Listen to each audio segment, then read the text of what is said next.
Welcome back to Cinema Pursuit.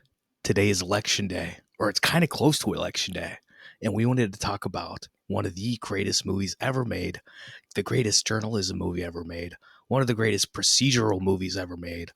This movie is about competency and doing your job right. And Zach, tell me what the job is today. We are doing All the President's Men on the pod today. This is a very important movie from the 70s about the Watergate scandal.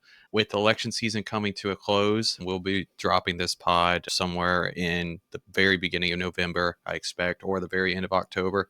We wanted to use this as an opportunity with the election season ending to talk about one of the greatest political movies of all time. And I know there's been a lot of different types of political movies, political thrillers, some that are maybe more about trying to find certain facts about a political situation that's still unknown, like JFK. But in terms of grounded, factual, realistic movies about a political, let's say, scandal or just a political object of intrigue, this is one of the Conspiracy. Conspiracy. conspiracy. We can say that too, but I mean that in that, there's a lot of movies where, like, Harrison Ford's running around with people shooting at him in some sort of political conspiracy. I'm talking about grounded, real, based on real events movie. This is pound for pound one of the best political movies of all time. And it's 48 years old this year. It's 1976 this movie came out. And do you know the whole story of like when they made the movie and when these like situations happened essentially? Tell us. So Nixon left office August 20th, 1974. But before that, a couple months before that, Woodward and Bernstein wrote the book June 15th, 1974, All the President's Men came out.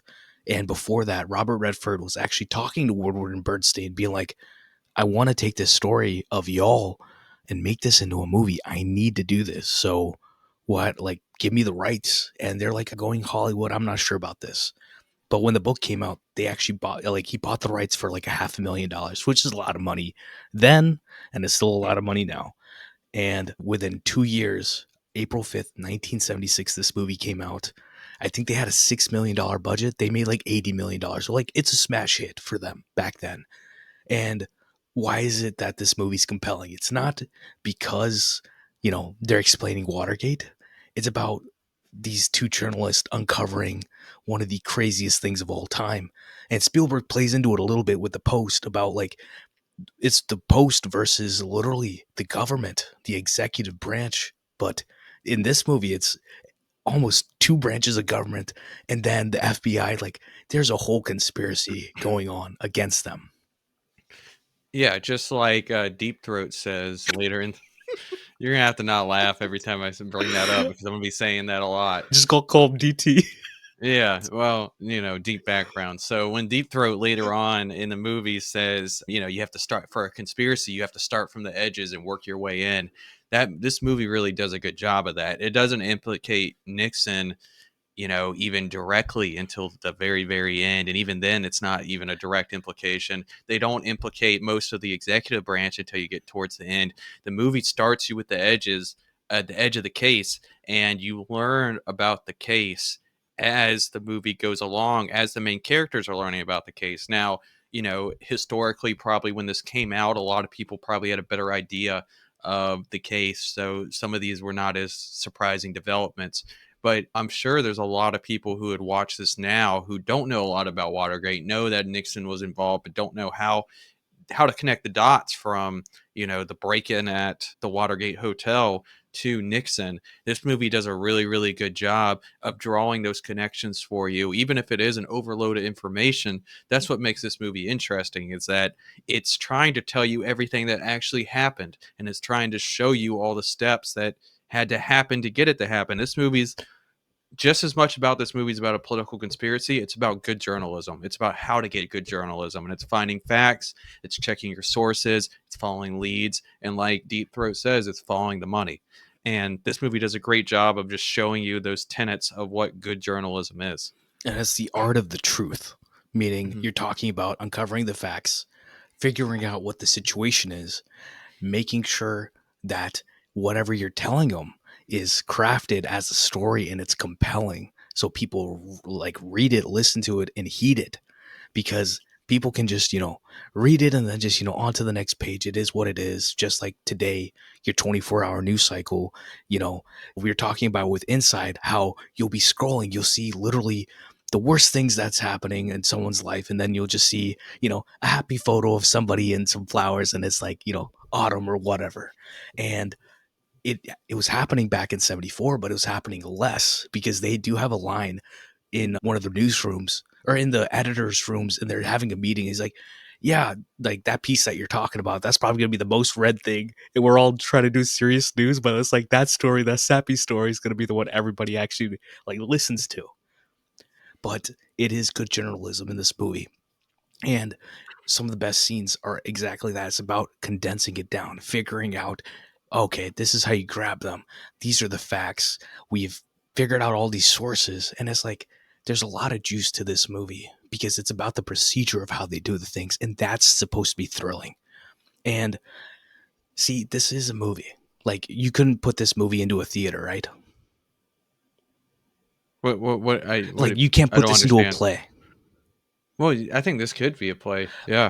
I'd argue otherwise because I think it's the same thing as Steve Jobs. Because if you made this or Steve Jobs in a theater, like as a play, they would be plain. They wouldn't have the sauce that they have now. I Because completely disagree there. nah, These are the type of movies that would do well, and even no, when but Sorkin was writing Steve Jobs, he talked about wanting to make a play version of it as well. yeah, the And dialogue works, but everything else that actually like keeps me there, whether it's like Gordon Willis or Alan Kuchler, like shooting the crap out of their movie, the editing, the directing, like you're not gonna have that at the play. You're gonna have the great acting, but this movie doesn't work because of the great acting alone. And there's so many. See, Alan Pakula or Alan Pakula, he's passed away now. He's the director, and Robert Redford is the one who put this movie together. Like he's the producer. He bought the rights. He wanted to make this movie. No one wanted to make this movie, but he wanted to. And Redford was like, "Okay, we're gonna go documentary. Like this is gonna feel documentaristic, and this is not a documentary." Pakula was like, yeah, you can do documentary, but there's a little bit of sauce. There's little pieces where you have to like create tension within these scenes, and that'll make a good movie.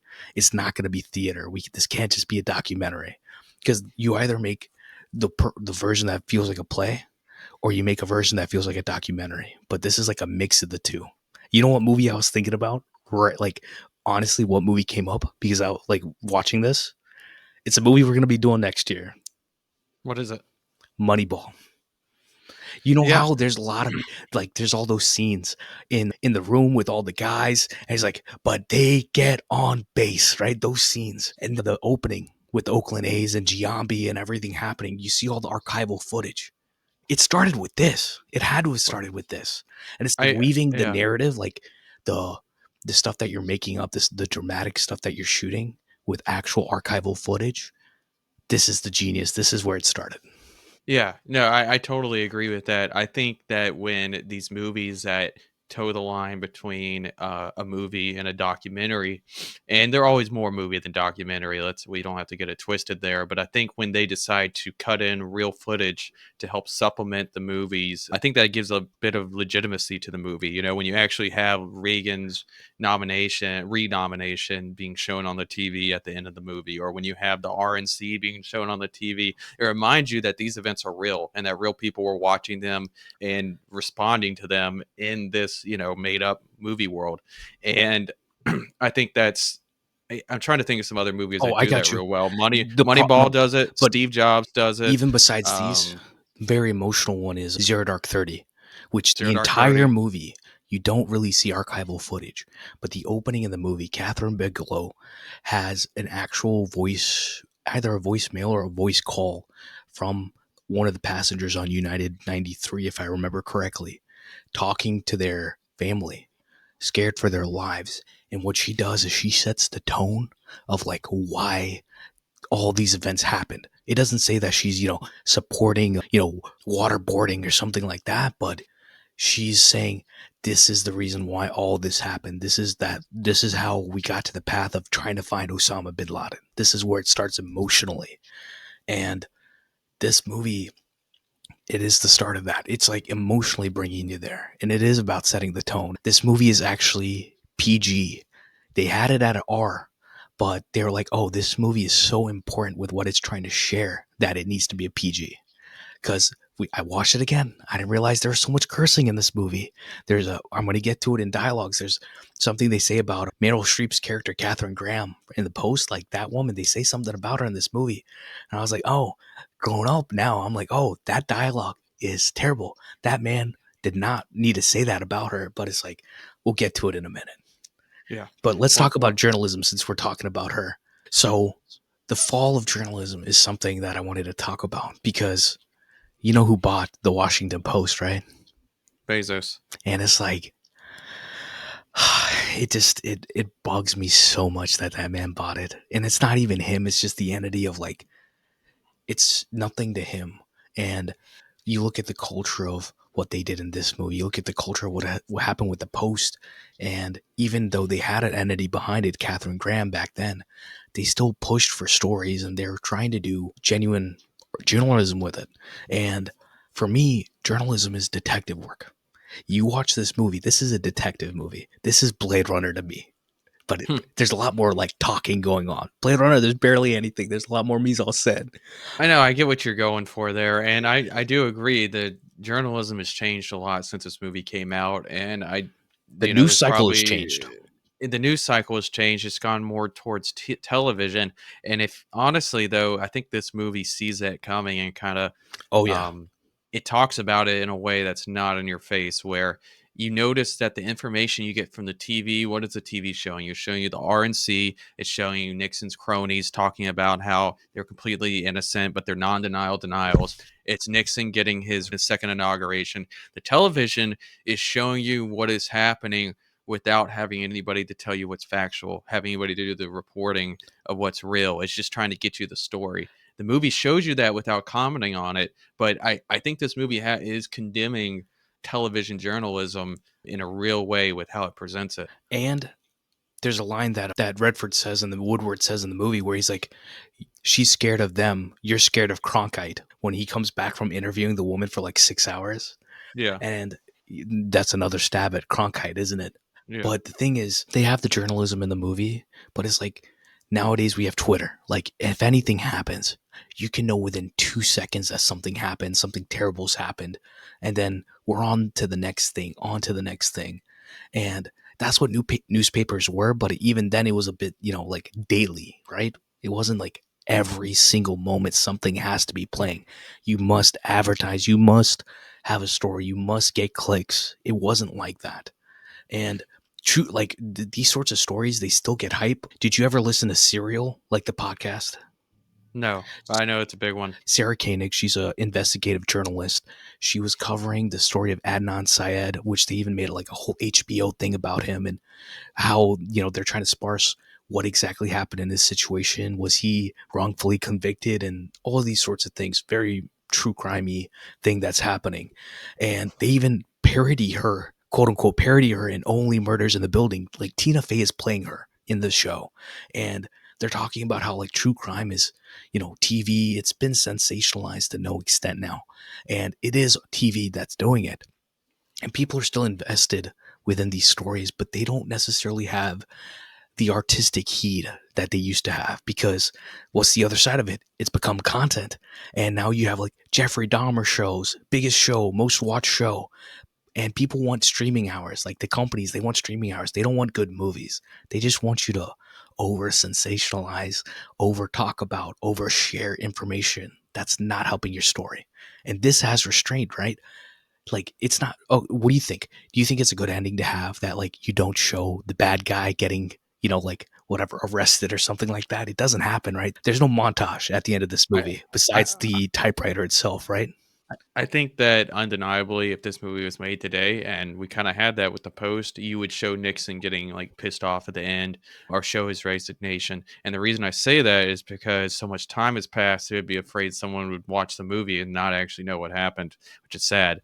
But back when this movie was made, the Nixon resignation was such a big deal that I think showing it would have been redundant for the public. Because of that, now the ending has aged so well because what you get at the end, because it frames the movie to not end it on Nixon, frames the movie on Woodward and Bernstein. Them writing it and publishing it. And what we see at the end there is them writing their big manuscript or their big article that they're going to publish about Nixon. And you have Nixon looming in the background getting his second inauguration. And it's a fantastic ending that they definitely would have not done if this movie was made today. It sounds like the juice. So action is the juice with this movie. I'm telling you, this is genuinely one of the most compelling movies I've ever seen in my life. This is as compelling as like Django Unchained, Gladiator, all these other movies that we're doing on the pod that we've been doing.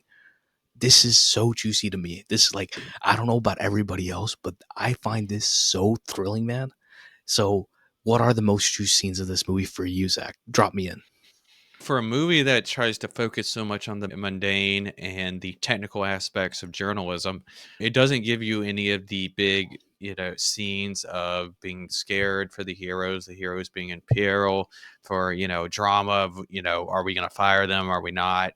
But what it does is when it finally does bring you some of that real danger and drama, it really gives Robert Redford an avenue to show something he has not had to show for the rest of the movie. So the scene I'm talking about is the final meeting scene with When he Deep runs Throat in the outside. garage. Yeah. Yeah, where he oversleeps and he has to run to meet Deep Throat. And when he gets there, he's clearly panicked. He's definitely visibly not running on much sleep at all. He's definitely, kind of bloodshot eyes, just not put together like he is for the rest of the movie. It's like Loki in Prisoners, Detective Loki. You know how Jake Gyllenhaal is like he's like blinking his eyes Yeah. really, really hard. I'm telling you, it's a detective movie. Keep going. Yeah. So Robert Redford shows up and he's in peril and he's trying to discover if all his work was for nothing. But what he finds out even shocks him here is that not only does this go farther than he ever expected, but it goes all the way to the top. Yeah. And now his life is in danger. So, and this is why I want to call this out, because in most investigation and procedural movies, this actually happens kind of early because you want to raise the stakes for the protagonist. You want to hear that they're about to be fired on this case and lose their career, or you see like a CIA agent kind of stalking them in the background early on as they're doing their reporting. Usually, this is an early thing to raise the stakes for the rest of the movie. But in All the President's Men, when this happens near the end, the journey our heroes have taken has put them in a dangerous spot. And faced with that danger, they never for a minute even reconsider pushing even further to the truth. So by raising the stakes at the end and having the Bernstein and Woodward not even for a second consider stopping their story, that's what elevates them from eager journalists to American heroes. This is what separates them from someone who's trying to get a story out for fame and someone who's trying to get a story out because they really feel that's the right thing to do as American citizens. And for the truth, because this movie and for the makes a big note at a certain point where it's like Woodward. It's a funny moment where Woodward's like they're talking to Sloan, and Sloan's like, "You have to understand, like I'm a Republican." And then Redford, like Woodward, snaps back really fast, like I'm a Republican too. And then you just see Yeah. Bernstein look at him like this man. It's funny, and it just keeps going. But the whole point is that this is not a it's about politics, but it's not about this side or that side. It's about the morality of the situation. It's about the truth of the situation. It doesn't matter who did what, but if they did it wrong, we're gonna figure it out, and we're gonna share that. And they try to, like you said, you're talking about the TV. What does the TV say? It's like, oh, it looks like Brent Bradley. We know how he votes. He obviously has some sort of a vendetta. Yeah. And it's like, nope, that's not the situation. It's like, no, I'm out to get y'all. Like, if you're doing it wrong, we're on your case. And that's what's so just cool about it there is that at the end, like that's the climax of the movie to me, like that is the moment where Woodward is like learning. But here's the thing that's important about it too. This is what I was thinking of. You remember True Detective near the end, how they catch the bad guy, but then season 1, but they're like, hey, this goes much deeper than you even know. Yeah. That's kind of what happens there. And now it ends up going all the way to Nixon, but that's the moment too where they tell where we're like, hey, you still don't see the whole picture. This goes all the way. This is everybody's involved. Everybody's FBI, implicated. justice, everybody. So it's that level of they finally got it, they got the story right, but they actually didn't get it all the way. It didn't go all the way that they expected, and that adds a little more danger, mystique, drama to the situation. It's just a really good climax for the story, and then the story ends very quickly afterwards too. It really carries the rest of the momentum of the story that moment. But for me, it's like you're talking about like the end. So the movie's on an upward trajectory. Usually, it's like, yeah, there's a climax to this story. It almost feels like, we have a recent slew of like part one, part two movies like Mission Impossible, Into the Spider Verse. It's like this is the part one, and then the part two is you don't even have to have a movie because it was literally real life. That's what Yeah. happened, right? And the thing is, the movie starts with the slamming of the typewriter, right? And it's typing Mhm. the date out. And it's like, okay, what is the weapon? What is getting you in? And it's like the weapon is the writing. Your sword is the writing. And by the end of the movie, what happens? They show the antagonist and they show our heroes. And one of them, the bad guy, thinks that he's on top. He's sitting there, twiddling his fingers, even though there's no real villain in this movie per se, but they show what the villain issue is. And they're just sitting there. What all you hear is they're just typing, and it zooms in, and it gets you in frame for that last shot, and it's just like, oh, we see what's gonna happen. That's why that last shot is my reasoning as to why this movie works and in a theater would not work. Because if you do the same thing, you just popped out a TV out like on a stage and just did that, it wouldn't work. There's no sauce there, but it's like every single decision makes this movie work so well. What do you have for your actions that you've seen? I'm gonna throw in a couple, but the first one I'm gonna throw in the opening scene, the Watergate break-in. Did you Mhm. clock who the cop is that they call to like go and arrest the guys? No. That's F. Murray Abraham, like Amadeus, the dude from like White Lotus season 2 for Oh, he recent didn't memory. even come up when I looked at the cast. That's really So funny. he's pointing. I took at least 200 screen grabs, like screenshots of this movie because it's. I'm being serious. You'll see why. But the beginning of the movie, the break in itself, where it's like the guard sees the little piece of tape, is like something's going on. Fun fact: that guard is actually the real guard that was at Watergate. Huh. Yeah, he was like, I got fired, and then that was the first job I had afterwards. Huh. Crazy. But yeah, F. Murray Abraham as a cop goes up and we see the guys come in with the suits and they got surgical gloves on. And it feels so eerie. It's like you don't know what these guys are gonna do. And I was like, I've been watching too many Fincher movies because this feels like a Fincher movie, doesn't it? At the beginning, he, And what's interesting is that's the only scene in the movie they really show us. It doesn't involve Woodward or Bernstein either. And I think that's smart, but it sets a tone for almost a very different movie where that's yeah, almost a mystery action type a movie Fincher where you movie. really follow.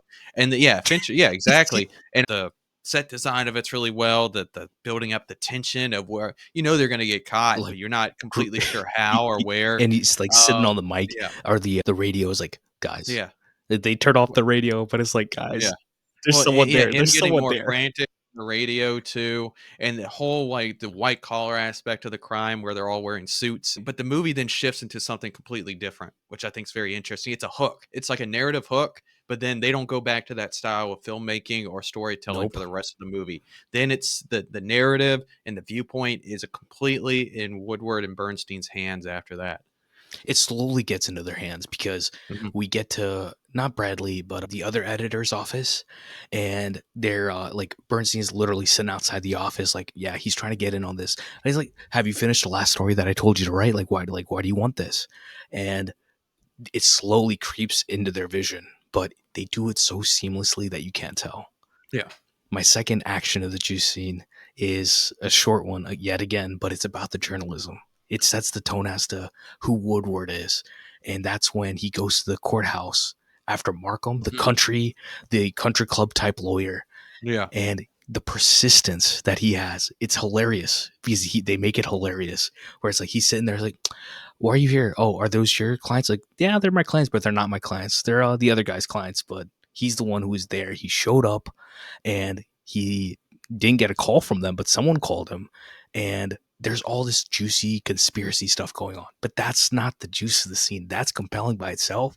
But the juice is that he follows him outside to the water fountain and he keeps asking him questions, keeps coming. And then the third time they cut to him at the bench right before the arraignment. And it's just funny the way they cut back. It's like, yeah, this guy's not letting it Markham go. And we get to know who Woodward is. Is like, you can not want to talk to me, but I'm gonna get what I need to get out of you. And that's the thriller part. They set the tone for that so well. I think it's important to show Woodward's persistence and Bernstein's as well. They show later. I think having to show the type of persistence is needed to uncover a story like this is an extraordinary level of persistence. And I think that's a really low stakes way to show that, oh no, Woodstein is like dedicated to figuring this story out. He is not going to rest or stop till he can figure it out. And then, they fill you in later when he meets Deep Throat for the first time on screen that that's why he knows that this is a real thing, but he just has to draw the conclusions on his own. For anybody listening, Zach just said Woodstein. Ben Bradley calls them Woodstein, as in Woodward and Bernstein together. And I'm like, Yeah, it's funny. when did this Brangelina? Is this where it started? This is this where the name fusion started? I'm like, And Ben Bradley, you the wood. there's going to be times I use it on purpose and use it on accident too, because at this point They're together. yeah, They're it two is. sides of a brain.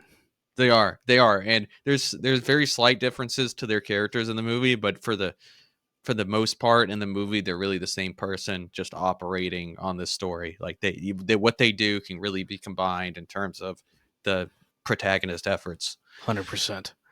I'm gonna throw to the big one that I have, and it's the 6 minutes. It's the Dahlberg call, the oneer, Mhm. where it's just Oh yeah, it's literally Redford just sitting at a desk making two phone calls. But the drama of the two phone calls, it is so mundane, but it is one of the most compelling things I've ever seen, and that's what cinema is. There's no better like reason of like, oh, cinema can do anything. You want to make the stakes of like your movie be about like, you know, a 4-year-old who lost his toy and now he has to go get a toy, and you can make that feel like grand cinema and you're invested in that story.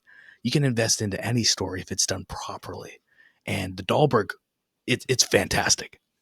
I want to call back then to what you were talking about before with Moneyball. Remember in Moneyball, the paint trying to trade Pena at the trade deadline, and it's just Oh, Brad Pitt on the yeah. phone going between different people. Now he's doing it in more of a comical way and with some charisma. But But the thing, it's the same idea as this exactly. this scene in All the President's Men, where it's him working the phones for just an extended period of time. And what's interesting is the little decisions and how he decides to dial it, how he answers it differently for different people, what questions he decides to ask. That's both of them. Well, what they do with their fingers, what they do with their face, their eyes when they're on the phone. It gives a lot of ability for the actor to make certain decisions, to really show a lot of characterization, and to also give a certain level of gravitas to the moment that both scenes do really well. And the best part for me is at the end of the call, like the second call to Dahlberg, is that he says the wrong name. He's like, "Okay, thank you, Mr. Goldman. I mean, Mr. Goldberg," and then he hangs up the Yeah, phone. And I think it felt like either Redford just messed up the line, and that he just went and act with it, or it was Goldman's script. Whatever it was, it's fantastic. It's so yeah, natural because it's like you can see that he's kind of getting stressed out, but it's like he's kind of relieved at the end. It's like, I got what I needed. yeah.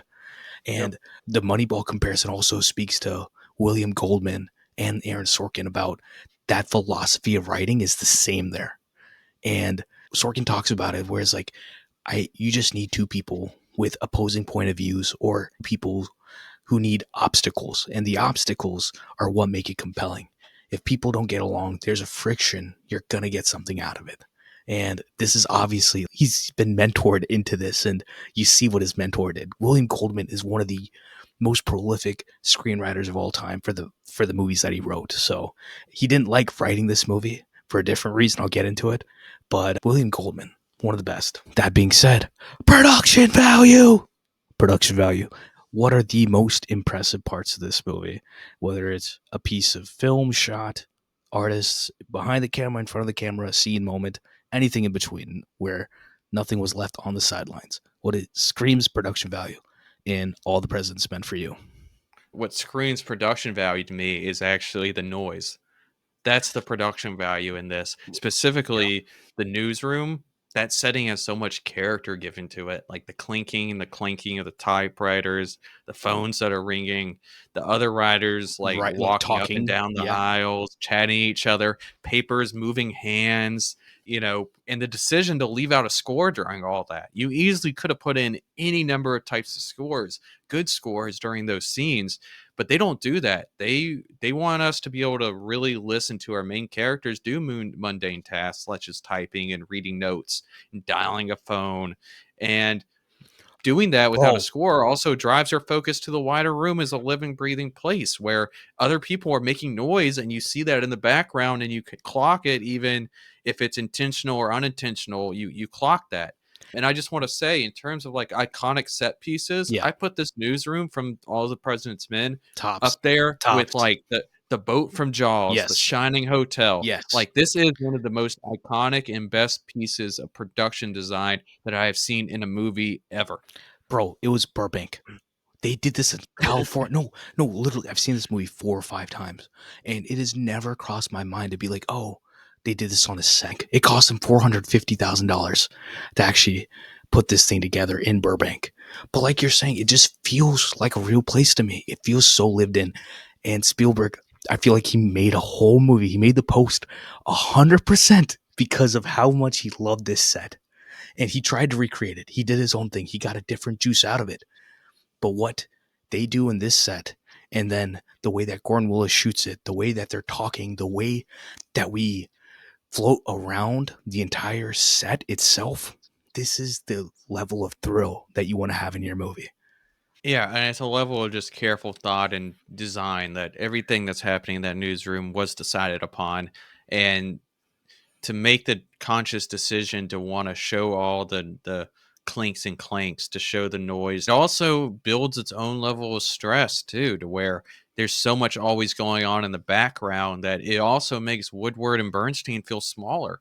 That if you think about it, if there wasn't other stuff going on, all the focus would be on Woodward and Bernstein, and they would feel like these really important main characters at this newsroom. But They're small players there. They are not, they're both yeah, young and unproven. And just so to have everything going around them shows that the whole workspace doesn't revolve around those two. The world doesn't revolve around those two. They're small players in a larger game. and I think they had only in real life they had only been working there.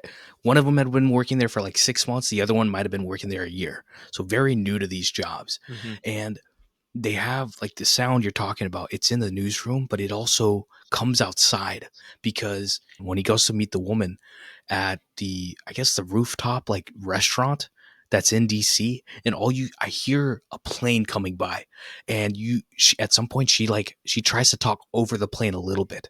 She doesn't like yell or something, Yeah. but she like tries to get over the audio of that.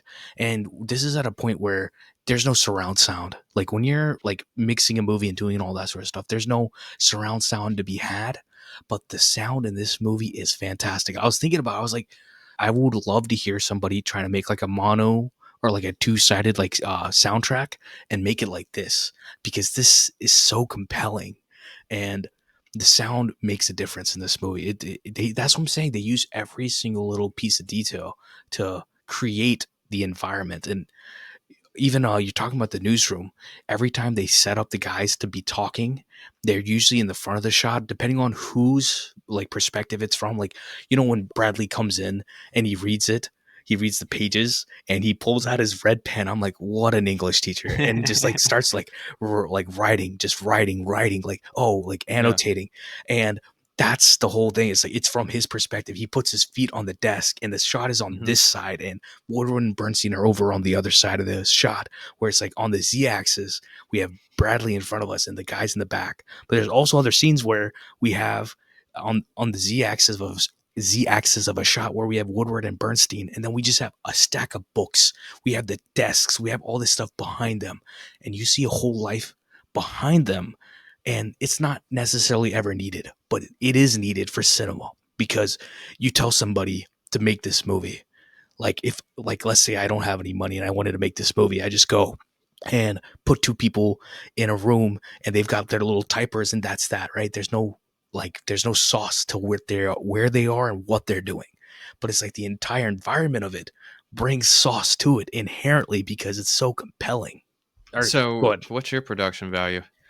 My production value very much is it's the dialogue of the conversations inside the newsroom, which you're talking about the sound, but I'm talking about the content of it in the sense that every time the editors are talking in their like little meetings that they have, it's like, oh, like foreign has this going on, national has this going on, Metro's going to get 8 columns or 15 columns. And every time they're trying to publish, it feels like a detective going into, like talking to their lieutenant or their chief, like, hey chief, the scene in 21 Jump Street where he's like, or no, 22 Jump Street where he's like, find the supplier, bust, like Ice Cube's going on, is so Yeah. tirade. It feels like that, but it feels like it's happening multiple times through the movie where they're like, we need, like, this is the story, this is where we are, these are our sources, we have 3 of the 5 sources of the people who can, distribute the money from the creep fund. And they have all sorts of details of like, oh, like Japan is breaking ties with China. It's like, wait, we're still dealing with this today. And it is so much of that Moneyball vibe. There's a 12 Angry Men vibe because 2 of those editors are actually the jurors, juror number Yeah. 1 and juror number 7 in 12 Angry Men. And it's like they have so much juice there. And it's very mundane, but it's like it feels like an office where it's like you're having exchanges of ideas, but it never feels like there's something dramatic going on that's going to like shift the plot or change something else. Like it's just we're getting to exist within their world, their setting. And this movie is it's competency corn. Like Yeah. No, no. that's a term now where it's like you watch John Wick. And it's like John Wick is super competent with his guns. You can translate that to anything. Then this movie's about the competency of journalism. I get that, but it also shows some of the messiness. Bernstein and Woodward aren't perfect Oh with yeah, all the decisions they make. Even Ben Bradley, who does a really good job of showing a lot of competency, he's also not always sure about the next step forward either. And even though he serves as a blocker for Woodstein and Woodward and Bernstein, he also is there to make sure that the story at the end of the day is gotten right. I did want to just bring up what you said about them having the editors meeting. I think that's an important scene to show. For part of it is that the movie puts so much effort into showing Washington Post as a real breathing workspace. You got to show, okay, so everybody does the stories. The viewer is wondering, well, how do they decide what's going to go in and when? Okay, well, the editors meet, and we're going to show you have a meeting where the Watergate stuff comes up for maybe a few minutes during it, but for most part, it's about these other stories they're yep. talking through, and by that gives a lot of legitimacy to the Post as a real workspace, a real workplace exists. It's So making I the mundane yeah, compelling. yep. Yep, and that's what this movie does the entire time. So I do like that choice for production value. And it's like they have so many details in there. But that being said, dialogues. The dialogue in All the President's Men, I feel like this script was longer than like a Sorkin script because you have to like explain half the things that are going on. That's what it feels like. But what are the most amazing pieces of dialogue out of this movie? Because I love the dialogue in this movie. What's up, Zach? Yeah, so this movie has a lot of great dialogue, but it's not usually very what's the right They don't sit word? with it. You say Sorkin, this is the opposite of Sorkin dialogue. This is dialogue that is very fact heavy, It's very chewy, meaning like chewy. you Yeah, have to it's like, or we used to do these exercises in a little theater class that we had in middle school mhm. where it's like you're literally chewing your words, and this feels like you're chewing on the words rather than the scenery. Yeah, And but this it doesn't discount the information itself. They make it compelling.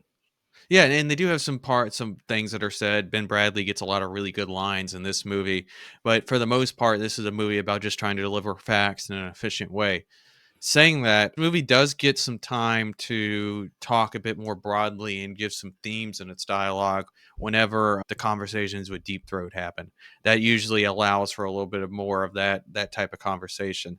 So my dialogue selection for this movie is when he says, forget the myths that the media created about the White House. The truth is, these are not very bright guys, and things got out of hand.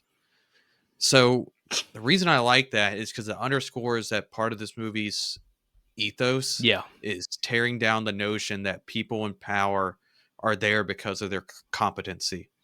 That might seem like an odd statement to have to make now with how critical the modern person is on social media of like the political establishment. But the truth is, everybody wants to believe that their country's leaders represent the best of their country. But the story of Watergate shows how fragile the line between competency and incompetency is. And the So morality behind it, in the because morale, yeah. the whole But yeah, movie. they're not bright guys and Yeah. things got out of hand. These guys didn't expect to be caught. They're stupid for even trying to do this. That's what happened. That's basically what he's saying. And the only way they got away with it was because they were the establishment. Hmm. Meaning that there's multiple points during this movie where they're like, the FBI knew? Did the FBI know? Did Justice know? Does Justice know? What's going on? And it's like they're questioning it.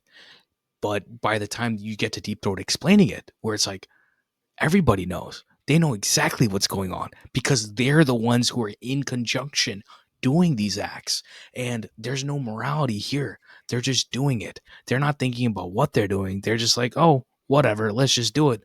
And if anybody took the time to look, they would see it. And they talk about it. There's a dialogue in this movie where it's like, how is it 5 reporters out of 2,000 that are in DC are the ones who have figured out this situation? And they mean it as like a skepticism when it's actually the truth, which is That crazy. that and that's a hallmark of any type of great detective movie True. that, oh, somebody actually took the time to look. That is a tried and true trope, and that's what part of this movie. I mean, this is what happened in real life. But the fact that you're right, that line there is like, how did 5 guys in Washington figure this out? Well, they took the time to look. And that's the thing. They have, so I'm talking about conjunction. The conjunction is that heavy information to the way that it's shot, which you're talking about how dialogue is shot. I mean, yeah, nowadays when you can get pretty basic when you shoot a movie, but this movie, they understood, Pakula and Gordon Willis understood that if we want to deliver all this information, we should do it in longer shots. So it's like if you have a longer take, you can keep it compelling. If you're moving around the camera, you have really good performances. So it's like you have to have those lines down, and then we can just kind of go from there. Redford and Dustin Hoffman knew their lines so much that they could improvise to cut each other off about delivering the information, so they're keeping it compelling. And what I was saying before is that they keep you invested, but they also throw in little things where they're like, oh, like, the Cronkite line and things like that. They're obviously trying to figure out a whole situation, trying to get the information through. It's like, I was literally writing on anything, like, and he's throwing like napkins and receipts and all this stuff. And so there's like the drama of that happening. They're delivering the information of like Mitchell and this and that. Yeah, the blah, blah, blah stuff of like the chewy information. But the compelling part is Redford and Hoffman just acting their butts off and just getting around the typewriter and trying to get this information together, right? So it's like they take the time to make the information compelling visually.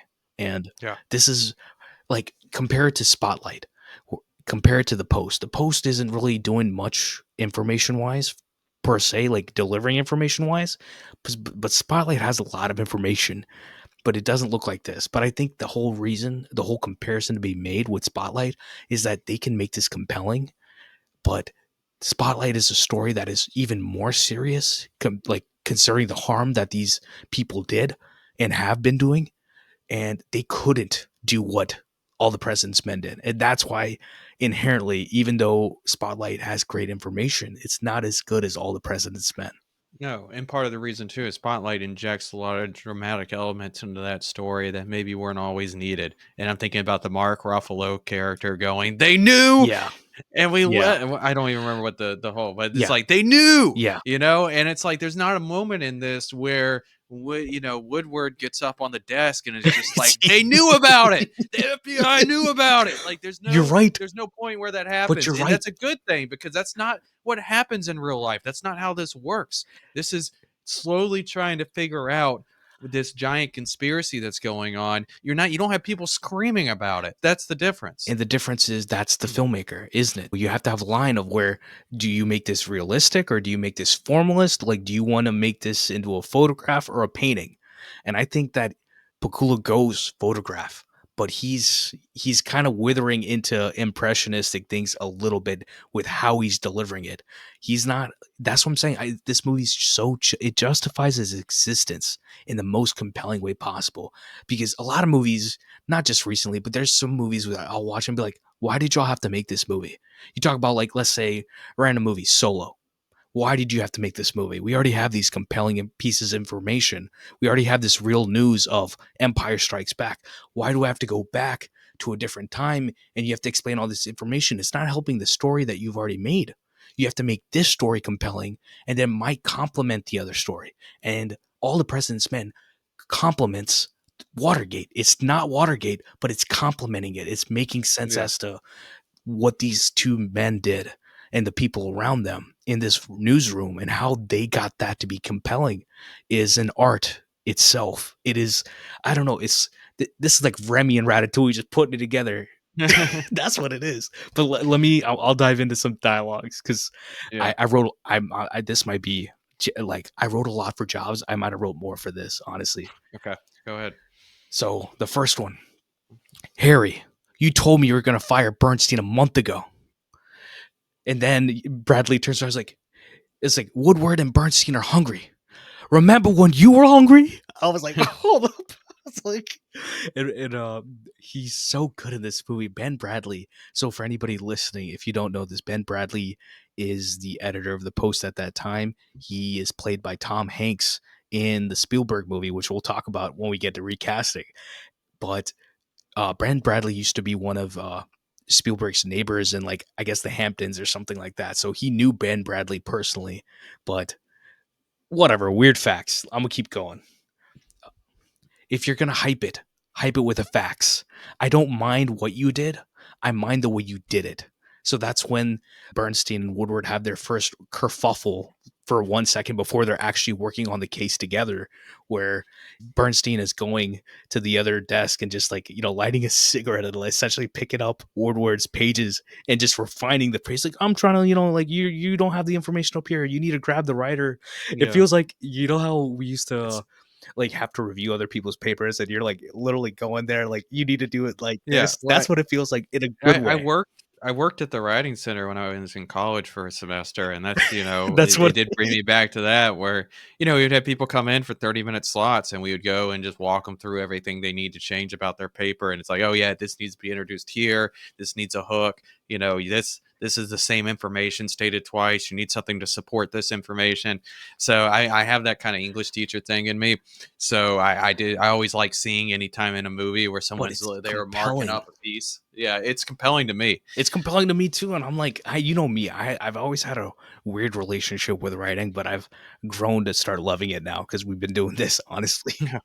But a quick one right after that is it's like, well, y'all are working together now, and what does Bradley say? It's like, don't F it up. It makes sense. See, it makes sense that he won an Oscar for this movie because he just comes in so hot in the movie, and it's not over dramatic, right? Is there a moment where like he feels like he's hamming it up? He never feels like he's hamming it up. No, never, never. I mean, this movie, like I said, I compared it to Spotlight, where they ham it up a few times, and that there's not a part in this movie where any of them ham it up, from what I've seen. Uh, Maybe some of the Nixon henchmen can get a little hammy, but not even that bad. but it's Just kind archival of, footage, right? Like the yeah. attorney general sitting on the TV talking about like we had They were kind of 1500 odd officers people. and all that Yeah. stuff. But it's like, Yeah, they were kind of odd people, so it makes sense. Like the lawyer that he visits in California, like that guy's a little odd, but I think that was intentional. yeah. I think any of the Oh, oddness, you're talking about Segretti. yeah, I'm thinking of yeah, in Ned Beatty California. in the whole thing with the office where he like walks in and he calls the lady so she Oh leaves no, and then no, comes that's a good bit though. you, That's a you really good bit. manufactured. Nora Yeah, right. Ephron was Bernstein's girlfriend while they were making this movie. They're like, oh, we don't really like what William Goldman's doing. Let's write something. The only thing left over from what Bernstein and Ephron wrote was that one scene. Huh. And that's why he had a hard time writing this movie because they weren't giving him juice. Like they're just not letting him do what he wants. So, Yeah. I mean, it is what it is, but it's like the final product is there and he won an Oscar for it for What a else you good got reason. for What else you got for dialogue? Them arguing about White House. They say White House and WH. They're sitting there, they're arguing at the typewriter. It's like, do I need to put WH or White House? I'm like, they were arguing about diction. I'm like, that's hilarious. Because I feel like I'd have that conversation. Yeah. Another one, good piece of American journalism that the New York Times doesn't have. And I'm like, Huh. that's what this movie is. That's the name of this movie, actually. Yeah. When they're rehearsing P is for Porter, when they're trying to like lead on the lady is like, oh, like there's P. Yeah. Okay, obviously that was Porter. And then the way that they're rehearsing it, it's good cop and bad cop. Yeah. And then we see them bring it back later in the movie, right? I think was it with Sloane or somebody else? I think it is Sloane. They bring it back with him, and he's like, "Oh, Mitchell or whoever Coulson, they don't have the power to do that. It's someone higher than that individual." And we see them rehearse it once, and then they bring it back and use it again, but they don't explain that they're using it. Hmm. But we as an audience know that they're using that against him. Okay, I'll hit that Ben Bradley. God dang it. When is someone going to go on record about this story? John Mitchell, he's on the phone and he's talking to Bernstein. And Bernstein, he tells Bernstein, he's like, tell Katie Graham she's going to get her blank caught in a ringer if she publishes that. And I'm like, I forgot, we had the whole conversation with Remember the Titans about censoring and things like that. And I'm Yeah. like, good thing they didn't censor that. I feel like that guy probably really said that to them. Yeah. And it's like, the sexism's there, even though we see it in the post what she was going through. You see how these men were acting even to her when she did, Oh yeah. she's getting a stray. She caught a stray when the situation's not even about her in the first place, right? Yeah. And Ben Bradley, he says the whole, like the Hoover story where it's like tell Ben Bradley to go F himself. And I'm like, Yeah. and I'll get into Ben Bradley now. Ben Bradley, my denial is, what does he say? It's not said, it's written, where he says, we stand by our story, Bradley. And that is so good. And that's probably the best line of the movie, at least to me, honestly, because you still see that. I'll see it all the time in like sports journalism too, where they say, "Hey, we think this trade's going to happen," and the team comes out and it's like, "This is categorically false," and then you'll see the guy come out or his editor come out and say, "We stand by the story." That is something that is still used today when people have And doubts. what is he then? That's what he says. He's like, F it. Let's stand by Yeah, the boys. And stand by the I'm like, boys. that's my man right there.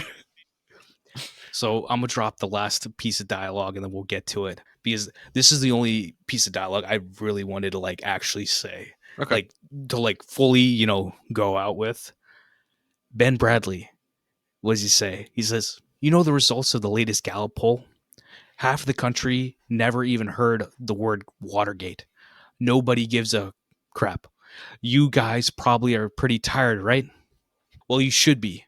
Go on home, get a nice bath, rest up 15 minutes, and then get your butts back in gear. We're under a lot of pressure, and you put us here. Nothing's riding on this except the First Amendment of the Constitution, freedom of the press, and maybe the future of the country. Not that any of that matters, because if you guys F up again, I'm gonna get mad. And he says, good night, and leaves. And that's from the scene towards the end of the movie where Woodward and Bernstein go to Ben Bradley's house and like, yeah, everything's bugged. And they know the stakes of what they're actually doing now. And he apprises you of the entire situation of like, this is a tiring situation as it is, but you need to understand the stakes of it. And like you were saying, this happens when? At the beginning of a movie, typically, right? Yep. And he hypes you up for the last 5 minutes or 3 minutes of the movie. This is where the juice starts now. Like, this is a whole other movie that is real life. You know what happens. Yep. But he sets the tone for that so well within whatever, a like paragraph. like I was talking about before, that sets up the myth, making Bernstein and Woodward into American heroes by saying at the end, "These are the stakes, by the way, the First Amendment, the country's legitimacy, all this other stuff." The fact that we know that they were successful in getting the story published and Nixon resigning, that's the cherry on top at the end. That's saying these guys are American heroes because if they didn't do what they did and if they would have screwed this up, who knows what would have happened to our freedom of speech and to all these other things. That's a great selection for dialogue and it pairs with my action as the juice pretty well. In 2024, we understand that this country's never been perfect. It'll never be perfect. But in that scene, I'm just like, God bless America. I'm just like, but that's the thing. America is an ideal. I don't ever see it being it's what people are. And Mhm. that sort of brazen attitude to be compelling, to be hopefully morally right in what you're doing. It's not about a bunch of tax paying white men who are able to, cause a revolution as a colony from England. Yeah. But the whole thing is that they're so compelling as American heroes because they were able to be brazen. They were able to stick with the truth and share it. And we live in a time where we've seen what happens when people do that across the world and even in this country to some extent. So we value what they're trying to do in this movie in the realest ways possible. These people need to know information without bias.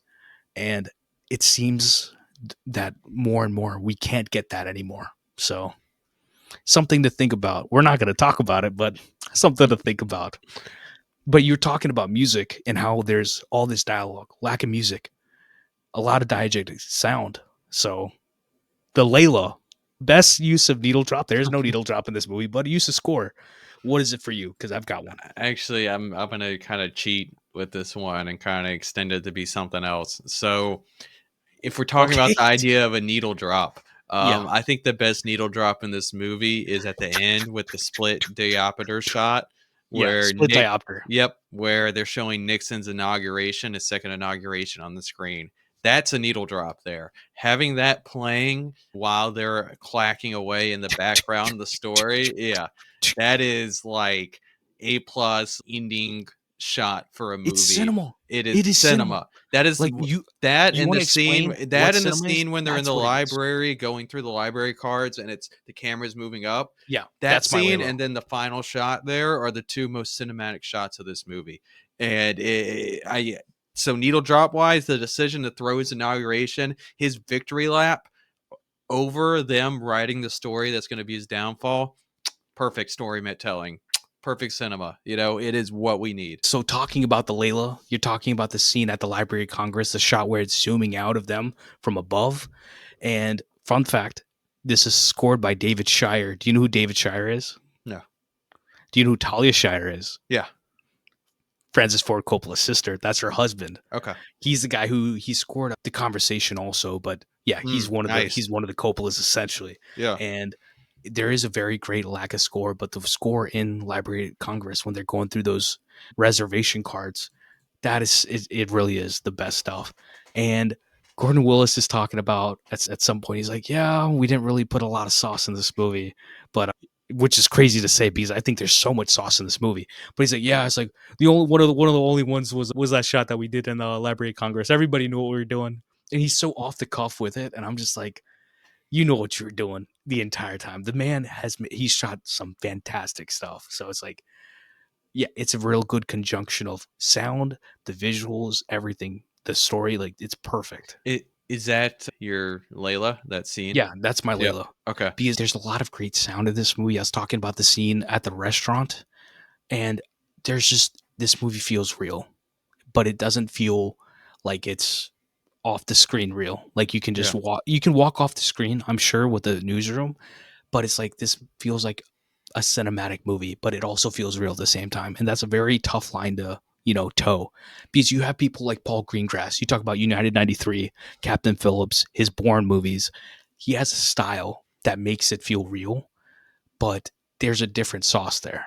This feels more restrained in a sense. Oh, in a lot of ways, it feels like it wasn't shot as a '70s movie. It feels like it was shot as like a '50s movie, or even before. The performance that we get from Jason Robards is it? How do you is that? How do I Yeah, say it? Okay, yeah. As Ben Bradley. the performance you get from Jason Robards is Ben Bradley reminds me of a performance that you would have got from Humphrey Bogart. Like that is even though he wasn't the lead character, he gives that sort of old school charisma and confidence. And the movie is shot in a way where the camera is not doing too much special. It is in the right place and it's getting the right things, but it's not trying to be flashy. The score is not taking over the movie in the background. There's a lot of character work. There's a lot of letting cameras just sit. Those are things that I would think of in almost a '50s movie, not even a '70s movie. So it gives to the timeless feel of this movie that it already had an older style of thinking and development than other movies. So it just felt timeless immediately. And Pakula, he actually talks about this since we're talking about the Layla, the music itself, that the acting, this is from him, the acting, the minimalistic music, the look of it, there's a level of professionalism to the movie that Hmm. is unthinkable for Hollywood now. That's a good point. Professionalism. That's a really good way to put it. And it's the truth. It's like if you watch this movie, I think the everything about it is timeless. Yeah. Editing, pacing, everything in between is so timeless. Even some of the shots, there's a shot where Woodward is looking at Bernstein, and they have the plaque of Bob Woodward written like at the bottom. It's just out of focus, but you can read it still, and you Yeah. can see there's a subjectivity when there needs to be a subjectivity. Ryan Coogler was talking to Roger Deakins on his podcast, and Ryan Coogler's talking about how when I have my cinematographer, me and her, he works with a lot of women cinematographers, which is awesome. And he's like, okay, me and Rachel, we always talk about mode. Like, whose perspective is this from? Are we handheld? Are we static? Are we using, dolly crane, Steadicam, whatever it is? But it's about perspective and how you shoot that. And there's a lot of points in this movie where it's like omniscient, like we're following them. They make that compelling, but even the subjective shots they make so compelling. Like you're talking about the shot outside when Redford runs outside of the parking garage. He gets to like the middle of the street, and then he just does a sharp turn around to look around, and the shot just like zooms out, and Hmm. you feel the paranoia he's feeling at that Yeah. point of like we might get killed doing this. That's what Yeah. it feels like. And genius work in this movie, man. And I love Redford. He put this movie together, but maybe someone else could have done it.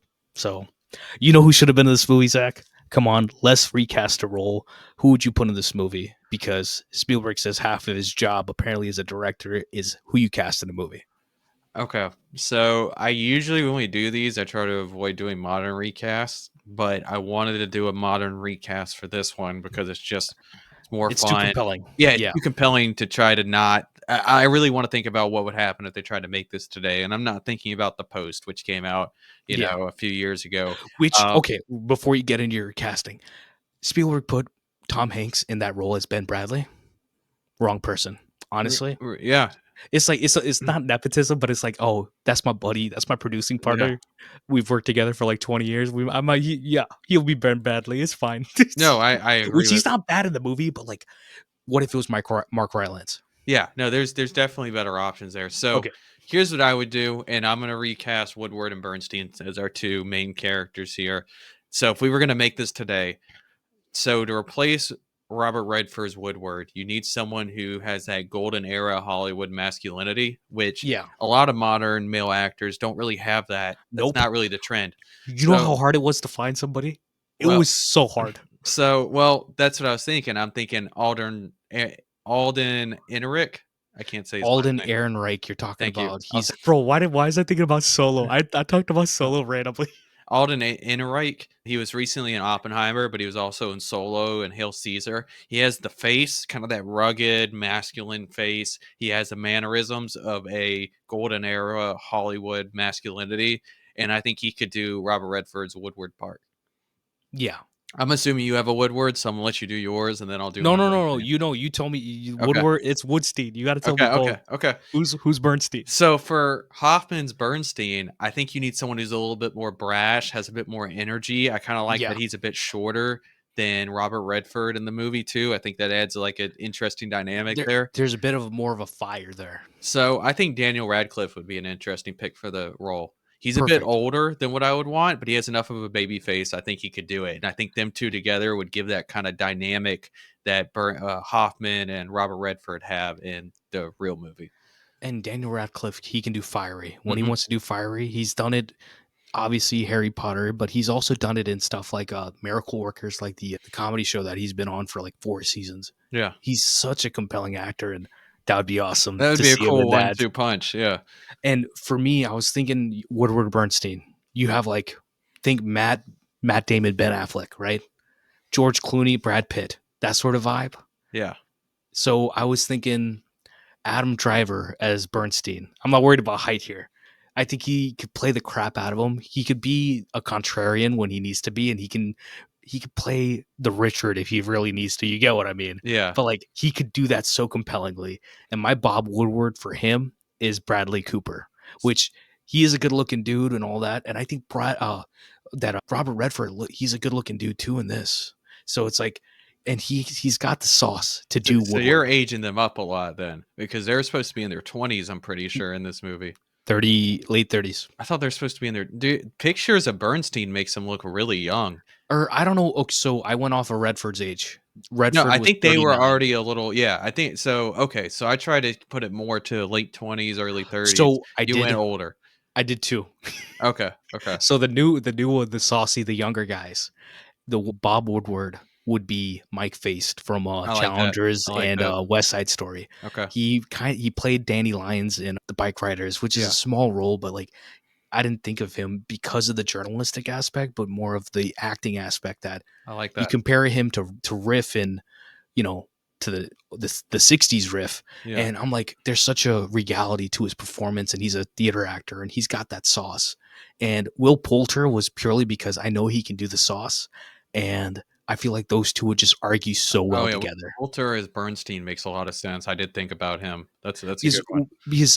my problem is I looked at actors, I keep looking at stuff, I watch so much stuff, and I'm like, I can't think of a compelling actor. Like I thought of Glenn Powell for Woodward or Bernstein, but I'm like, nah, that doesn't work. It doesn't click in my head for him, Well, even though he's a good actor. yeah, I think that Glenn Powell's his charisma is a lot different than Robert Redford's charisma too. I think that's something that you gotta try to figure out how to match if you're gonna Eh, redo this. So I didn't realize it. So the last movie that Pakula did before he passed was The Devil's Own, if I remember correctly, and it's literally Redford and Brad Pitt. And half the time I was watching the movie, I'm like, oh, that could be Brad Pitt. That could definitely be Brad Pitt. But I didn't want to put him in the role because He's too old I at don't this know. point. Even then, I was just like, Yeah. I don't. He has sauce, but I don't know if he has that sauce. Well, Even though he looks like he could it's literally be I Redford's mean, son. it's that old school, it's that Harrison Ford, it's that Robert Redford, that certain type of masculinity that existed in that era of Hollywood that fits this movie so well. And my temptation was like, I was like, if this wasn't a real person, I would have gone with a person of color. Because it's like there's no BIPOC characters in this movie really, but I'm like there's so many BIPOC actors now where I'm like, oh, they could have juiced on Well, this, but I mean, that is actually a good point. There's a lot of actors of color now who have that kind of old school Hollywood masculinity, and which it just obviously which doesn't work for the story. But I think there's some interesting people. I'm trying to think. Gosh, the guy from I'm blanking. The guy from first one that came to mind, Moonlight. Brian Tyree Henry. Well, the guy from Moonlight, Which one? the main guy. No, not the Mahershala supporting Ali, Mahershala Ali. Like perfect. bro, Throw him bro. in. You know, like obviously this is not the type of movie where that would make sense, but obviously, like he's got that He, masculinity that works for a role like that. and he played Remy in House of Cards for a little Yeah, bit, and that's that sort of character that he'd have to play, that sort of vibe, always has a suit on, and like there's a bunch of, like I said, a lot of chewing the words sort of, dialogue, and he could have done yeah. it. He could have. Don't cancel me, but Spacey would have been a great Ben Bradley. Soapbox. Get Let's up on keep your going. soapbox, Zach. Yeah, let me make this my soapbox. No, I'm not gonna do that. Yeah, No, but seriously, do you have a soapbox take about All the President's Men? I do. It's not like a huge soapbox. This is like a smaller soapbox. This probably should be Yeah. height of soapbox, depending on how hot our soapbox take is. This is a So small how hot take. is the coffee? This is lukewarm. But Okay. the reason this movie holds up is because it's a transcript. It's not a manuscript.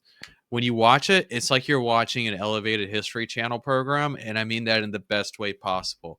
The movie is Like this is perfection yeah. for that. Well, yeah, this movie's all a plot. There's no love interest. There's no plot of Nixon's cronies lurking around. There's no Ben Bradley trying to fire them subplot. The movie feels really fast still because even though it's over 2 hours long, it's all information. It's all names coming at you as your characters learn it. So you have to stay engaged because if you don't stay engaged in this movie and you look away too long, you're going to risk losing the thread of the entire movie and not understanding what's happening anymore. So it's all a plot is what I'm trying to say here. I want to show this to like some younger people and see if they say if it's boring, because I like in my head this cannot be boring. Like for me, in my opinion, like I like history, but I could not give two craps about Nixon, Watergate, any of this stuff. But the way that this movie frames everything makes it so compelling where I'm like, why didn't I care about this more? Now I got to go read about this. This is actually compelling what's happening in real life, but it's the movie that brings the sauce for it though. Hmm. What do you have for your soapbox? Don't come after me, anybody listening to this. But this movie is more important for our culture than The Godfather will ever be. And I Pakula, kick he you out made of a. the stream. I recently Donald Sutherland just passed away recently. I watched Clute, which is a one of Pakula, if not his first movie, it's one of his first movies. Gordon Willis shot that too. But even that movie, misnamed, it's about Jane Fonda and she's amazing in that movie. And that movie ages so well because of the conversation it has theme wise and how it's set, as the approach of it being about this woman. And that's compelling. That ages well. That'll always age well. The Godfather is so famous, so well known. The family dynamics and all the beauty of it is always going to be there, but it's not necessarily something that's changing my life, in a sense of like I can see it happening outside or something like that. And obviously we have Goodfellas and all this other stuff where I'm not going to dive into that. But what he does with All the President's Men is so much more compelling. It's so much more relevant because of the way they made it. But on top of that, the themes that it's exploring. Because we live in an era where fake news is a thing, which we're not going to dive into all that, but it's about journalism. It's about why this is so important. I love movies like this. Yeah, because they're detective movies. There's a mystery. They're uncovering this web of things that are going on, but it's because people are so compelled, so, filled with perseverance that they want to go do this. And it's thrilling because of that. So that's my soapbox take, which is like I no discount to Godfather, Godfather 2. Like I love, these romantic Shakespearean Greek tragedy sort of stories. That's my bread and butter too. But like this is the more analytical, realistic, looking out in the real world and finding relevant themes to the movie, sort of like my thinking cap is on. And I think Gordon Willis talking to Pakula, where he's like, yeah, I think we made an intellectual movie with this one. He's like, don't tell anybody. First thing, I just want to let everybody know each of our thoughts are our own thoughts and opinions, and what he just said about The Godfather, I do not support. Put some Brother, respect on All the President's Men. brother, you talking about a movie that one of the best movies about immigration and the American dream and what the That's the American second dream movie. needs. That's the second movie. I'm talking about The first movie does that too. And all I'm Bro, trying to I say am a is first generation immigrant. Don't tell me. you're Don't tell me. discounting one of the most important movies in film No, history. but I'm talking about You can relevance to the culture. I'm not talking about like Godfather I'm is not. not relevant to the culture, man. What are But you talking about? it's relevant because it's a We have like a two Rushmore. freaking Italian places in our town that's named It's after the freaking Godfather. But What are you it's talking a about that's not Rushmore relevant to thing. the I'm culture? talking about like in terms of affecting the culture. Like a story about a woman is more compelling now because The Godfather has Sonny's sister getting beaten and he goes to like go and save her, and that it's like that doesn't age well That to our aged times. fantastic. The whole movie aged It's fantastic. It's fantastic. like one of the greatest movies of all time. It's I can't fantastic. believe It's a you have to no, put it no. It's down. You don't have I'm to not put that discounting down it. to elevate this movie, No, bro. You I'm don't not. have I'm to not do putting that. it down. I'm just talking about the You put me in legacy. position to defend The Godfather. It's like I got all 5 pieces of Exodia over here. No one's gonna agree with you. Bro, it's not my fault. Apocalypse Now is a better movie. Oh my god. Oh my god. It goes Godfather 2, it goes Apocalypse Now, and then The Godfather, Oh okay? god. And then The Conversation. I rewatched that recently too. But Oh. We gotta turn this off and just start a Godfather pod right now. We but, gotta hash this out. but I don't know. That's my truth. I'm gonna live my truth. That's my opinion. Okay. That's why it's a soapbox Damn. day. I came in hot You today. you brought in like a 10-foot tall soapbox, man. I had like a 10-inch I tall one. came You had like a 10-foot tall one. You came in with a firecracker. I came in with a nuclear bomb. That's right, man. Nuclear bomb versus coughing baby for real. Jesus. Call me Oppie. Call me Oppenheimer. I'm gonna quote the Gita real Speak, quick. Speaking of Oppenheimer, do you want to go over the Oscars The here Oscars. because we got a lot going on? Run the Oscars because I don't. Okay. So who should have? What did it win? What Okay, was nominated? let me just What give the was going on in rundown of what 1977? happened with it. So Because I it was think we're had going to talk 8 about one of these movies nominations, soon. 4 wins. It won for actor in a supporting role. That was Jason Robards, Ben Bradley. Yep, art direction, which we talked about a bit about the set design. So the art direction played a role in that, definitely. It won for sound, which makes a lot of sense.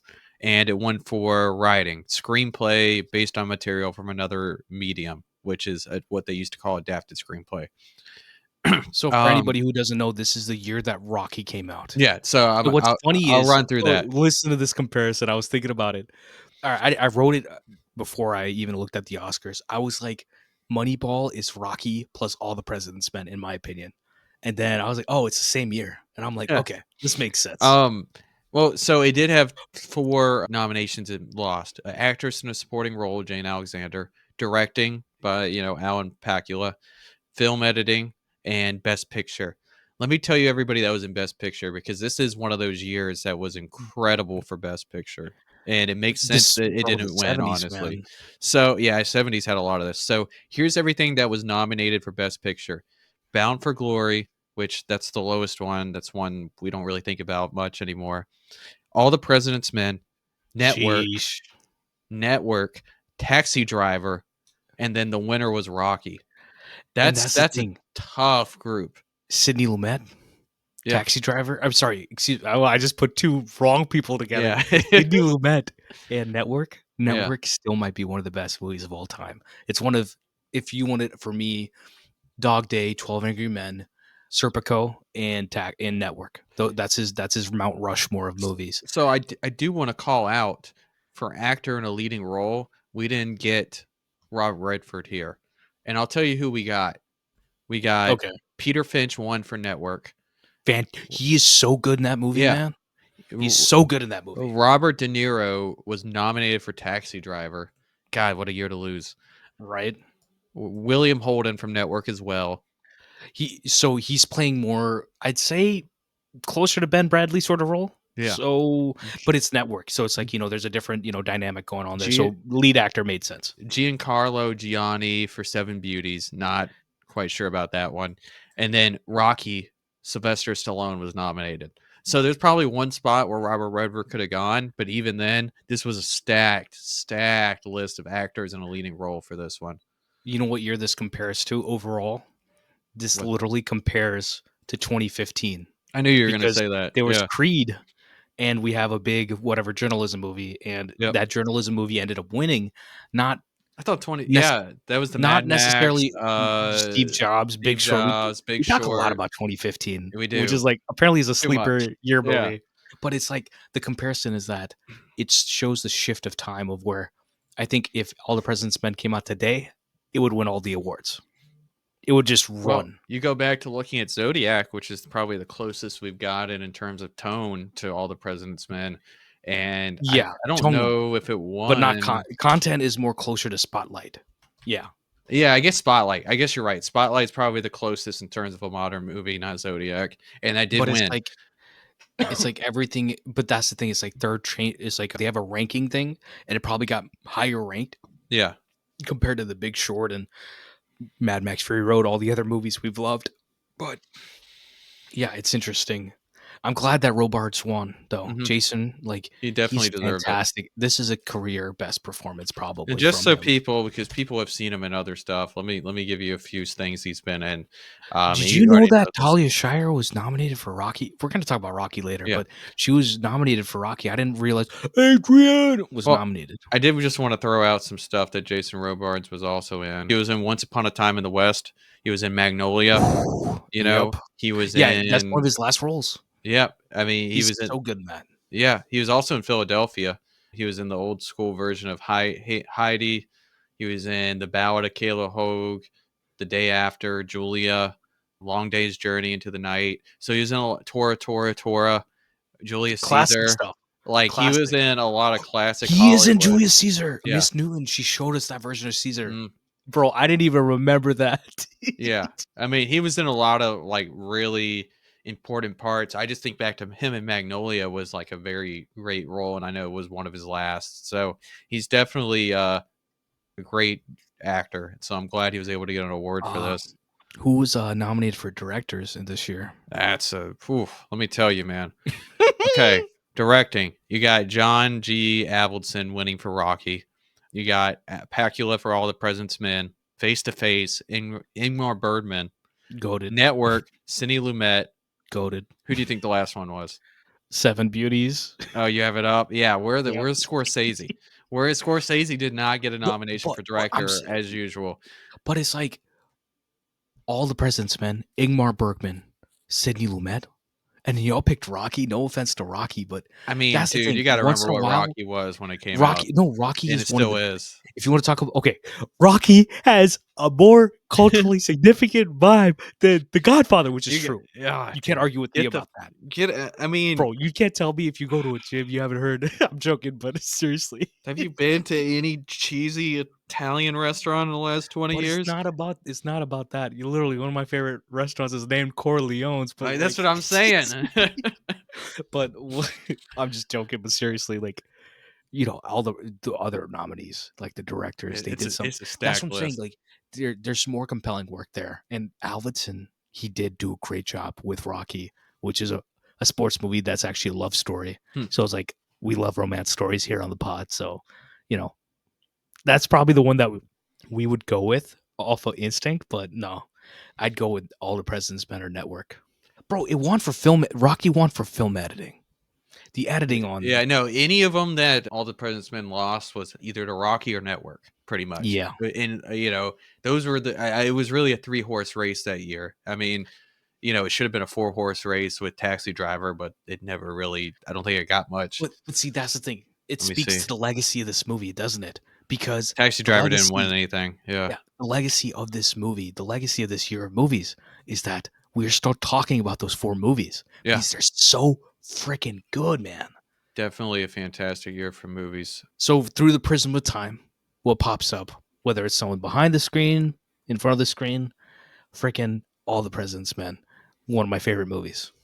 So there's a few things I think about when I think about the legacy of this movie. One, all these different procedural investigative movies owe to All the President's Men. I'm talking Zodiac, Spotlight, and The Post, which are 3 we brought up multiple times on here. Salute. And there's tons more that have taken from it, but those are 3 significant ones that have really taken from this movie in the last couple decades. So I wanted to comment on that. I also just want to say it's really interesting that this is not Redford or Hoffman's best role. And True. that speaks to, even though they are fantastic in this movie, I think that speaks to the fact of how significant those 2 actors are. That when you bring up those actors' best movies, this is not the first or second movie that comes out for either of them. But their chemistry together is It's for the fantastic. books. Oh, This yeah. is like Jackie Chan, Chris Chris Tucker. Tucker. That's for anybody listening. That's gold standard right Yeah, there. no, and you have to nail that for this movie to work. But something also not to forget, and we did talk about this in the beginning, but movies that come out like right after an event happens, like this came out a few years after Watergate, nine Less out of than 10, 2 years. yeah, Like 9 out of this 10 is times, those are not very good. There's not a lot of these that happen. Usually people are smart enough there's a now not lot. to do it.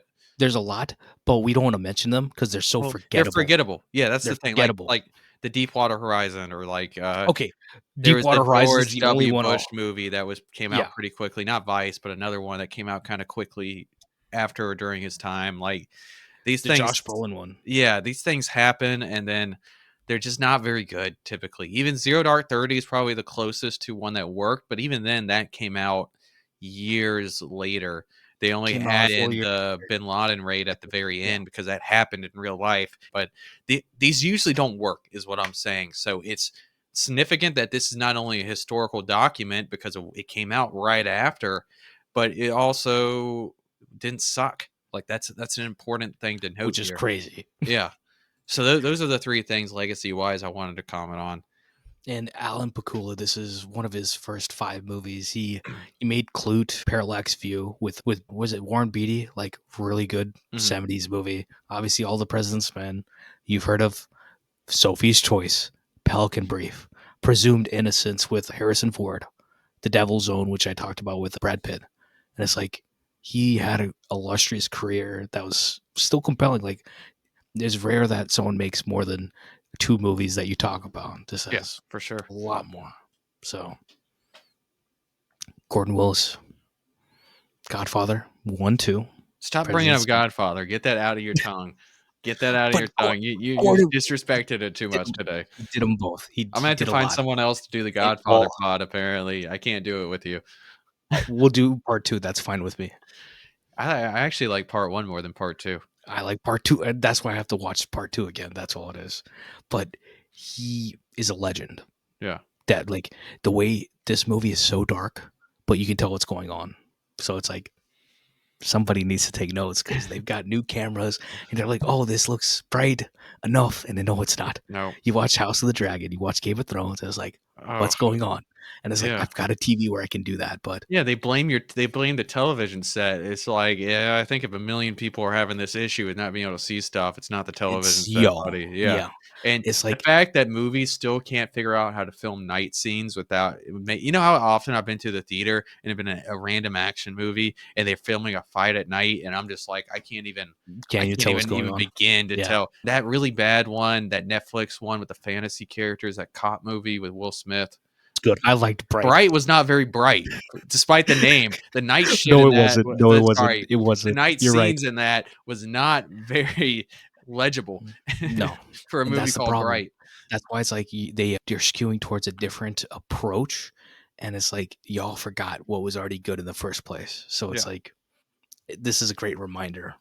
You talked about Redford. Obviously, Redford and Hoffman just goated actors, no matter what's going on. Like Redford founded Sundance, right? Did he? Yeah, Sundance is Another his reason thing, Redford rocks. There you go. right? But that being said, MVP. Who put the team on their back for this movie? As KD says, you the MVP, mom. Who's the MVP? I mean, you said it. It's Robert Redford. Yeah. And when I went to watch this movie at first, I did not think I would give it to him. I thought I'd go to Pacula, or I thought maybe a set designer or someone else, or maybe even the Ben Bradley character. But I think Robert Redford is the glue that holds this movie together. That's what I came away with watching this time. So much of the Behind the film, camera and in front of the camera. yeah, I mean, he literally is the one who got this project started. So much of this film is the camera watching his movements, though, and his, like, reactions to things, how he handles a phone call, how he flips through his notes, his facial expressions, staying composed in tough situations, when he's showing confident, but he's still not sure where to go next. It's a leading man performance that asks for so much, but it never asks for anything over the top. The only time we get emotion from him is during the final Deep Throat meeting, and even then, he knows never to dial it up all the way. There's so many ways during that final confrontation he could have dialed it up, and he didn't. In the wrong hands, it could have easily just been an overdramatic performance. And if they would have done that, it would have taken away from the story's focus on the facts and would have actually hurt the legitimacy of the whole movie. So I completely give it to Redford. And Redford, this is one of the only movies where you'll watch and you're looking at the credits and it says a Redford slash Pakula movie at the beginning of the movie. I'm like, I don't think I've ever seen an actor and a director have the same a film, like a Quentin Tarantino film. This is a With him Spike Lee first. joint With him his name, first. with his name Purse to it, Yeah. and it's not alphabetical either. Yeah. That's a big deal. It shows how And involved he was. and he knew from the jump that this had to be told, and he got Pakula together, who's another MVP. He got Gordon Willis on there. He got Hoffman on there. He was like, I don't need. He could have had an actor who was maybe lesser known, but he got another actor that's pretty much the same level of like, this dude is doing as good. It's like Arnold and for action movies, it'd be Arnold and Stallone doing a movie together. That's what it is. But this is drama, and it is fantastic. Well, this was Hoffman at the kind of still at the height of his power, right? Oh Like, yeah, trying to follow 100%. up some of the name, but this had to be Tootsie Arrow. Tootsie. I mean, of course, I try to Google him. Really, Marathon Man. anything. There's a This lot. was after The Graduate. Yeah, this was that era, that Marathon Man era, before Tootsie, but still Tootsie's coming. Like this Yeah. is peak Peak or era. peak or almost peak Dustin Yeah. Hoffman. That he gets him, and he's okay to being the number 2 in this movie. He clearly is the number 2 when it But comes he's to the still leads. he's so fiery that like he never feels like a number 2, Yeah, for sure, for sure. and I love it. So Robert Redford, is he your MVP? He's my MVP too. Sweet. It's like that's why I love the other guys, but it's like he's the one who put it together, which is it's like Pakula, his approach and those things, they matter, but this story needed to be told in this format specifically, and that's the whole point today. And I'm glad this exists. Yeah. And this is another movie where it's like, study this movie, because it's like you can make anything compelling. If they can make this compelling, the sky's the limit. Oh yeah. So there are other movies that are out there like this. What are your companion movies for this? The only one I want we talked about a lot that try to emulate this, if you really want to go watch The Post, it's not bad. If you want to go watch Spotlight, it's good. But if I were to recommend one movie and for some reason you haven't seen it yet, I think Zodiac's a very interesting movie to compare to this. It's almost like a spiritual successor in some ways to this movie because to me it's like Fincher's like pessimistic take on journalism Yeah. where it's like he draws back to his overarching idea that he likes to say that people are perverts. So he's looking at journalists as perverts, as people who are very weirdly interested in what someone else has done and wanting to learn all the facts about it. And while All the President's Men is a very more optimistic view and a reverential view of the profession, but watching the two together, I think would be a very, very interesting experience. The one that compares, you already said The Post and Spotlight, but the ones that compare for me are The Insider. It's Michael Mann, 1999, Russell Crowe, Pacino, peak era. Like, I don't think they, like, after Gladiator, I don't think besides The Irishman that, or The Pope's Exorcism, that either one has been, has been great after that. But like peak, last eras for them. But the movie itself, the story, the struggle of them trying to get that story to screen about the cigarette tobacco companies is so compelling, and it's as close as you get to this. A Private War, 2018 movie directed by Matthew Heineman. I've mentioned it before. It stars Rosamund Pike as Marie Colfin, a real journalist, and it's not a biopic, but it does follow her for a part of her career as a journalist and a photojournalist. How she lost her eye, and she's in like Sri Lanka, and there's people shooting at her. There's real things going on with the journalism she's trying to find, and that's a different personal take on what the journalism life is. We had Civil War this year from Alex Garland, which I finally got Zach to watch, and he's right that it's not a perfect movie, but it's a compelling movie, a compelling take on what's going on with the news now. So Yeah. if you want a cool movie from 2024 to check out, Civil War is one. I think that's a good call out. I just wanted to add it's not going to be anything similar to the style of this movie, which is what I No. was aiming for. But if you are interested in movies that are about journalism, I think people have a lot of takes on what the Civil War movie is about. But I think at the end of the day, it is a journalism movie. And Yeah. I'll let people who watch, I won't spoil anything, but when you watch it, you're going to draw your own conclusions on what it's trying to say about journalism. And I think some of them are pretty fascinating, even if it doesn't always get all the way there for me. And you could just Google what Alex Garland says about it too, if you That's need true. to. Yeah, if If, you if wanna you if you can't figure it out for yourself, which Yeah. I mean, he says it blatantly. He does such a good job with it. But the other personal kind of journalism movie for me was Origin, which I keep mentioning, Ava DuVernay. But it's like there's a very real piece of journalism being done of going around the world and figuring out what these systems of oppression are that took place in America, in India, in Germany, Nazi Germany. So it's like there's a whole thing that rounds to that. And then there's a personal story to it too that she's trying to go through. So it's like the journalism genre itself is transformed and it goes into different avenues, and it's depending on what's going on outside in the world. So it's compelling. It's always compelling. And I hope they make more movies like this because it feels like journalism is dying and the journalism movie should never die. So that's it. Got the check. We're going to get back to typing on our keyboards with another episode. That's right. There's no Nixon coming, okay? We don't have to worry. There's no boogeyman. Well, we'll see. But we're typing. We'll be back, y'all. Peace and love. Peace and love. See y'all. Bye.